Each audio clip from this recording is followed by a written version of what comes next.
tu te chibai ve kule tun truma chuanin pural ton lian fa nai kan kom do na private company anei a company hing te le a company hi englam pange ni ti te chu anin aron sai do na nakina lo thir jai don nya ole puton chibai le chibai when nia he I hun hu takte min pe ka wangin kanlom tak zeta he lom thu kan shelse ke ko kalom le zona kan in zot tran do na zona chi shang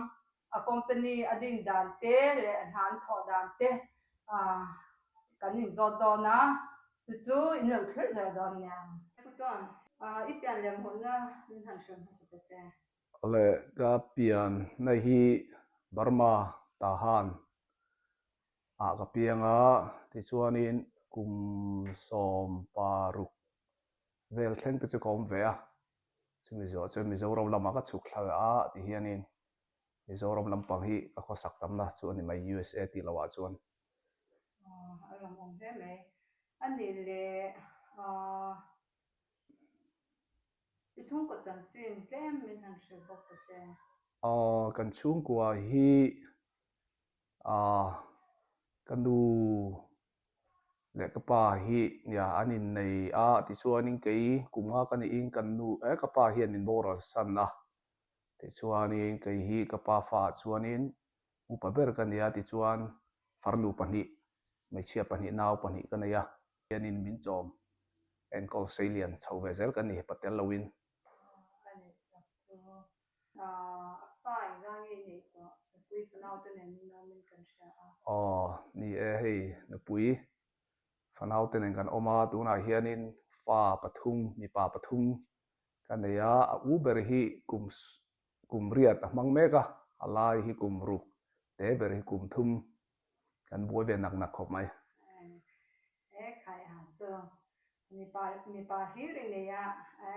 a chale tun du thu sa ni chu chuanin he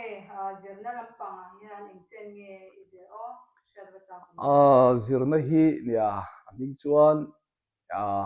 Pune Spicer Maharashtra Pune kan hemi kan Spicer College hianin MA Theology ka zir zo ve chu nia India chuan ka zirna nei ve chule ni mai chuanin he ani chuanin I company hi han sei ha sa te hi company hi tuna hem plumbing ka thoka kei hi chu company hi Quick Plumbing ka tia QUICK Quick Plumbing tin ka tia hei hi atan tira chuanin ya hatia plumbing company ming din don chuanin mi ti lo kha kan zon ve ngai ta chan chu I mi ti to sa kha chu thei mi lo ta chu ta chuan tan tira chuan ka fa te mi pa pathum den chana three brothers han ti ka tu ma se mi an lo ti to wangin chop chil den ka ngai tua Quick Plumbing ti hi ka phua amai ni hi kwa kha du thu sa ni chuanin hemi ti ta de yang tiang ha eng ha nge I tho pasak ber nge I lo cho masam ber ha nge chu them masak ai mai na ka tho masak ber chu leile ta ni mai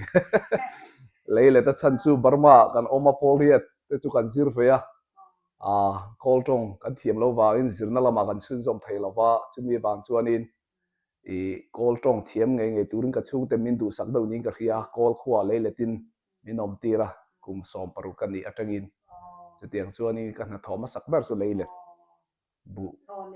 lo nei in khai mi tai na tak ini ti cho sha the me cho I chan na po mi tai ma ina an tho ni tla lamom he me tuna I company hi englam pang nge ti kha ka company hi plumbing and drain service ti ani mai thina chu ta chuanin hei tuipai lampang te ka siama tui chia pai le tui lik tiang chi te le engamo ekinan thak thei lawang chi te poni selangin ka tiang ho kan va siam sak thina chu in chung lampang le pon lampanga tu water heater thak ti te ka tiang khang kha le kitchen sink aklok kan tiang chi zong te khatiang lampang na kha ni ber mai Mizoram plumbing ha le hela USA plumbing ha adang lam ni in su tu ni han su tu Mizoram hi ka khachia lem lova mara chu helam anga chuan USA chu engkim na thona le thil tina pi ngai chun safety first ti ani veka chu wang chuan ni keima ni ai chuan ni I poimo ber chu customer te ti lo mania chu an ma ni an du thu samang nge kan siam sakha poimo ta Mizoram lama chuan ni nia kalom ve to na chun hei thian te ho na tho en te po hianin sarkar khiat pui lem lo na tho dana police thave tho si ang khaum ve tho ta chen khata chuanin poiti lem lo in nei asiam tu pon na poiti lem lo in nei tu pon poiti lem lo mar chuan hnuwa khatiang lo poi fu khom ve thina ni ma se USA som khang kha thei to lo ba kan siam ani chuanin I a tha theng berin kan siam saka I chuanin amana zirin warranty po kan pe thlap thina chu engkim kan ti piang kha hetilaya plumbing code an tiang chi do han kan siam sak ve vek thina ni engwanga plumbing ha hi hang ye I thang han ti lema nia USA ka chuk tir hian na hi awang angrenga chan chu na han tho don han ti vel don hianin work experience min zo tlang pui zela chu atopa chuan na engamo hi ka bu ve hlo maya in sakna lampanga hian chu kan hama sak ber ni ta chu po chu mi in kan wasa ni lovin khatianga mi in saturate engkim abang rel engkim mai ari ruang kha lo siam sa ve kha motor en pura in sakna muna chu tianga chung ka thoka chu ta chuanin anhuwa chuanin kan thian pa pakhat in plumbing thok ve turin ni ron tia chu a thazok ne ka hriat awangin le keima to ma son na ku thiam nei ka du wangin kha plumbing nai ka thang ani plumbing ha thok tu hianin enge ti ha sak tu tilaya chuanin plumbing na thok tur hianin kan train ve phat anga ya a chan chu I ku thiam thil ni wangin thiam lo rongot kha chu kan na thona te kha min chhor thei bik chuang lo ta chu wa chon an kun huaya khan a thiam sa ho kun huaya kan thok ve phata chu akal dan phu ni ta thlathum kan thiam ma dan zirin atlang puin thlathum hi chu ngei ani chu mi zo ke manin kan tlana chuanin customer hi ke manin customer thona hun tumin pe khianin an ina kan valuta eng nampo sa pe mo poni se USA ni angin sap tongin thiamang tokin ka kha na kha kan thong ngei the tu khanin kan in betrina chu tiang chuanin plumbing na chu kan thok thina ni Mizoram le ko ram to poni teringa he Mizoram at chuanin he plumber ho hi engen ti chuanin he pipe ya siama chuan chui a hong nge hong lo ti kha an zira chu chuan ha ti ni tak bera he plumber ho kuma an ha khe tlen khapani atlen khapani chu Mizoram chuan ngai lo la chu an ho po deman ha po atema chu so pa chu po ma sengin la USA hi chuanin he enge opportunity te tha engkin hi enge millionaire po ani chu mo he plumber tak hi millionaire ni po hi an tamani USA hi chuanin he puton po hi millionaire ni theime ni hona ding ania so he future bright ne mo chunga chuanin enge hetilaya plumber hobina an na tho itira khanin isoi mo to na tho jinga khan a eng hi nge how tak pera a eng hi nge a ho pera tang shadow ta nia kan na tho hey USA hianin na frang hi tama in chungbi ka hian in sahau ten oma ti chuanin pol lampang hami landscaper kan tiang chi te point oma ti chuan chi khrang kha oma ni electrician kan tiang chi te le HVAC lampang kan tiang chi te pawh ni selangin chunga chung keima mi malina ka khirna tang ka budana chuan plumber hian in pakhat deuh rewa hin na an nga ber ka tia a chan chu hei tui in chunga kan hmang ta tui kan man chuan a chhuana kha ngai le ta khatiang deuh na wa khan hun tina in lian pakhata hianin in pakhata hin tlang puin bathroom pahnih te om ta chuan kitchen sink te nen khatiang deuh te water heater kan ti te om ta tuilum bom kan tiang chi te ti chuanin khang kha ni ta a chu mai ni lo in tui kha pona tang ta pona tang city tang ron lu ta ti chuan tui chepe na kha city boka chuak le ta in chung le pona khan tho tu kha om chuk mai ni electrician kan tiang chi te po hi nia tho tu chun nei chonga ma ro chu ani tho tu kha chu a limit deuh hleka plumbing e roi chu a chunga in chunga mi en om reng kha chuanin kha thil kha a enga movel kha ti kan tiang man ani renga wang khanin chia te po a oma ti khanin enga mo thil tam ta kha siam tu kha tam bik ta chu wang chuanin plumbing hi ya na ro rawa chuanin a tam bik emuni chu ti kha ka ri ro chon om private company din tu hianin intinge chu appointment roi ho kam private company dim tur hianin ya tlang puin USA ai chuanin sarkar khia pui ni kha poimo ma sakber ta ni chumi tu ta na chuan kanin register ve veka sarkar a hian chu ta chuanin keimani ti tur nge ni ta chan chu kum to pa hianin tax kan fal ve angai wangin kha kan ti nge ngai ta chu ta chuanin hetilai a plumbing lampanga tang ve thung ro chuanin license nei hi an phu ve thina ma se tu na chuan license ka nei lem lova keima chuan kum khat che ka zir hmana ma se ka zir sun zom ta lem lova kumli course ani a chu wan chuanin sarkar in kim kha in register thlapanga ya chuanin kum tin kha tax te po kan fala kan na tho dan ang kha tax te po kan pe ve thina ni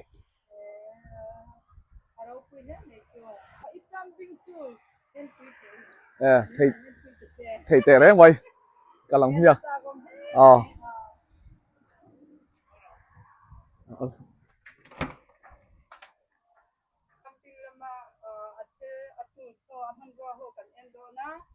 hi a motor an thona motor chu ni ta hi hemi ne a chok china chuan a company hi kha ni china sei tong kha hi nia company hi in lo shadon ne chuan tuna a chu chu kan elang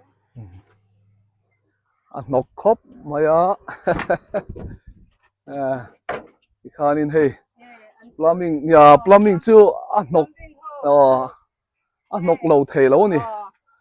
an chu si chi sang heng ho hi poi mo lu tuk kan ya heng ho song hi so lai so camera nia so pai line chung zong so camera son so mi so mi asen hemi hi englo so mi so camera nia hemi drain line chung zong en vek thei ta fia tokin a recall vek thei boka a chan chu drain line chung a hianin ni a chan chu ake a pai hlui ho kha tiang khanin thingkung zung te lo lu thina kha khoi lai hmun nge ti kha kan loke vek thei kan loke sak vek thei boka ni ani chu he lai si snake ti hianin camera chu ti hianin a chan chu a nok lo thei lo na chan chu mi in pahat kan kal hian then chu in follow te ni ta dor om lo na hmun te nia emo chen hi apa thi kan nei sa ve vek ani kha man mai thei turin a chan chu nia han kal wa vel hun a ui ob thina wangin ti hianin an ti ve ni chu hi plumber ho hetiang hianin an han ro chu nia he han ron tak kan ne ya tiang hianin millionaire te mi tak plumber millionaire tam tak heta USA a hen anom to ni tiang hianin ro pui the me rapid fire round okay hey plumber ini boka karon ro tu hi plumbing lam thela ne da mo PVC nge copper nge copper chu athazok tawzok John fix it right ti le patch it up ti dang lam na in han se ya lo page up ti chu ka khia thiam da na chuanin ya i zo tum dan en mil khelo mai theya hatlema temporary dawa fix ang daw khanin kan khiat dan chu ni ta ti chuan fix ani kha chuanin a chilai kha kan fix ti na ni ta kan siam tha ti na ni ta chu dang lam na ni that no bidet bidet so khlai khan sei bidet ti khanin khami I toilet thuna hianin mongka na kha awm ta in thiar zo vela khan chu chuanin akap thin ta ama khami apinga kha bidet tin company khang om ta ma se bidet ti khan ko dan tlang pui ni do bokani chu khami om kha chuan toilet paper pokan mang klema ekin clock tir tu po kha zia view ni ekina clock ti kha then san an lo cham lo mai sia clock ti kha ni saprong kan han a khomo kan ram lama kan han word le helama kan han word helo dang lam sina block ti kha ni ta kan lo chat kan dam ya block ti te stop ti te mang do du mai lo mo james no nge ku thang thama james no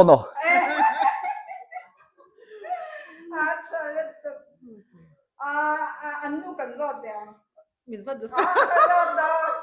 kuna zo na ngai thau kha ni do na mo ku thang thama nge james na ku thang thama Bible verse du per min han che te ka du ber chu thu fing te bung thum chang thuma tanga changa kha ka du ber ani ithin lung zong zong ilal pa ring la nang ma hrian ai ngasu ikong zong zonga ama hreng la ikong te chu ko mu ze lang che ma ni ngai ti fing su la lal pa chu ti la sual ka san ro ti kha ani he me thian tha om zia hin han che te nang ma on definition thian tha hantia hiani nia soi fiadan tam tak om karinga thian tha bi ka hi chuanin maro chu ka hriat thiam ve dana chuanin thian tha chuanin an har sa lai point khanga khan chung te point min ngai sak lo ma se thian tha chuanin etik lai point I min thei ngai lo ani tan pui kan ngai na te poni selangin pui kan ngai na poni selangin kan lom hun lai poni se hlim hun lai poni selangin khatiang ni khuare re khan thian thai chu I hlataka om ma se kan bul na yang om ang reng hian an om thin ani mi hring nu na poimo iti ber pathin han che mi hring nu na poimo ber chu pathian pakhana ni ta chu mi hring nu na betlat ani miau tlat maya a chan chu I pathian awang om ha kan ni miau wangin ti chuan panina chuanin chungkwa kha mani chau hian eng ma hi hlim tak tak thei lova chungkwa om hianin I tam tak hi kanin hlim chua ve thin ani chu poi ka ti poimo ka ti ber te jinga pani ni he me chuanin adang le ko zo bu te chumo hun kal to iche chat na isha rin kun khana ila sha rin pakhan han sai te nan che te che chiat na chu nia che chiat na han ti la pakhat kala khria reng chu nia no pang te kan ni la in no pang han ti la kan play role chowe to bong chu Burma kan online ni ta Morea I kan thiam pa pakhan nei hianin ta hana zo tur thilvel India thil kan la chu India thil kha Burma khanin laglu khap kha ani wangin an check diu chungpo khanin an nia kan gate te kha chu kan pumpel ve ma se kan hola motor han ron check le tak sia chuanin Burma sipai min man towa chu nia kan thil la ken vel te kha thil thanga thalo ti te khan en dik vela chung vela chuanin Burma sipai na kabiang ka mai vela min tlo sok khalai kha kala nia midang ho pon lo man ve nual tho ma se man ho zinga khan tlo big ni kha chu nia anuam em lem lo ani don tok na dan tok ani ta che thil nge phuna pathin che pakhan han sai te phuna pathin che he phuna min pathin che hi om ni chumo Su eng thilin nge phurna pathin เนี่ยสวยโดนชวนนินประเทศถูฮิประเทศที่ชวนเกี่ยมาชวนนินกงจินเรื่องที่ชวนนินประเทศถูว่าให้ชวนผู้นั้นตั้มตักกันเนี่ยข้าชูมีสงฆ์วิญญาณฐานนั่นแต่ปนนี่ตัวนักกันง่ายชูเราว่าชวนนินปะขันเล็กเกี่ยมากันรู้อมจกแต่ข้าชูกันฟ้าตัวเห็นผู้นั้นมินเป็นทีนั่นนี่หาเล่ไม่ละนาทอจานะหันจบหลังปนอินักก็หอจวนฟ้าเตหูขานินเนี่ยกันอินโกมังมีเหล่าง่ายเดี๋ยวอันตรงกำตัวเตะกำมิดหากลัวเวลาข้าหันเกี่ยมาผู้นั้นตั้มตักมินเป็นที pathatak ni ti sha the me chu I plumbing ha la ma pakhatan god le lu changa plumbing ha hianin a eng hinge harsa itila te harsa ti lai ber ti chu thil hi na chungchang bi ka hianin ha thla khi sut am to ma se harsa ti zona ni wang khanin I kan tho ngai nia lo abikin mi hosa ina hian thil hi an nei changkang maya chu wan chuan kan ti ngai nia si lo na thar om che hianin keima chuan harsa ka ta thina chumi tan chuan ka lo khrial lok sa theite ni chuanin ka lo google sa khan ka lo en ve vek thina intinge mi ten senior plumber ho intinge lo tho thin intinge lo siam thin ti hi keima hian ka lo in study ve thina chumi mang chuan tam tak hi ka tho ngai mia lo po hi khanin rilro hu phur tak chung si khan ka ba tho sak ve thina ni chuanin he customer chi sang in a gon ti chu sha ta he USA chuanin chi sang ham chi sang kanom ta ni mo kha I customer jinga kha eng ham ho hi nge dia ngo mi ti ber I to an nam zonga chuan an mani American tho hi bia kan nuam he atop lampang kan han hai nga tu ta tan hianin thu cha ni han sei sak ta che I ve zong chi te a eng kho kha ni han sei sak ta che nya thu cha han ti lema nya na hi eng na po thokila mi te ngaya a hoi mo ho lo mo po ni selangin te mataka kan thona na chu hlot ling hun om thin ani chu nya mi ten officer ni a na thatak tak office lama ten thola in abikin USA phai chuanin na hiam le na sang hi om chuang lo kan te mak pho chuanin officer ai te point ni tam takhi chu I an hlot ling thei zo ka chu tiang chu ni ve to ta wangin khoi muna po mila na te mataka pathian ti chunga kan thona na chon lalpan malmin som do ni ti te kha ne kha cha du le kan sei du chu ni me kan nom he mai he I hun tu tak te ma min han te ke wangin lam tu kan sei le ni he kan nom em lo me